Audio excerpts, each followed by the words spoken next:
Jeg hedder Anders Ladegaard, og jeg er afdelingsleder for Årstugård Agro, som ligger her i Egtved. Og vi producerer skov- og landskabsplanter ud til forskellige planteskoler i Europa. Vi er cirka 6 mand ansat her i produktionen.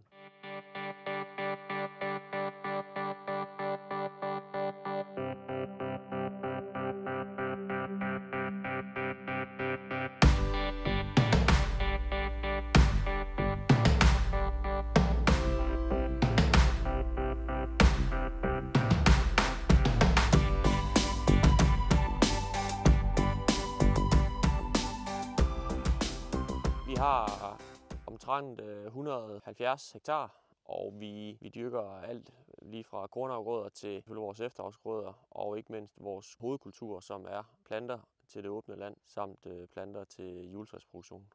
Det er hovedsageligt juletræer, nysåede juletræer, 1 års juletræer, som vi har i år her på marken, hvorefter de bliver taget op og omplantet, så de kommer ud på afstand og får noget fylde, inden de bliver taget op og ekspederet ud til vores kunder, som så planter dem.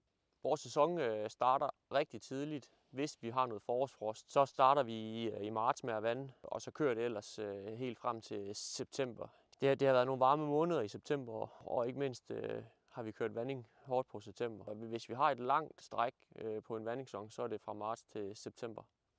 Jamen, Bauer er jo østrigsk kvalitet, og vi synes, at vi har rigtig høj succesrate på, når at vi skal køre med dem. Det er sjældent, de holder stille, og hvis de holder stille, så er det enkelt at skifte en reservedel på dem. Og det er det, jeg godt kan lide, at det er enkelt, men stadigvæk høj kvalitet. Vi kører bevidst de her bomvander, at vi begyndte på de sidste par år, for at skåne vandingen, således at dråberne ikke slår så hårdt ned på vores kultur. Og det har vi kunne se en udbyttestigning på efterfølgende.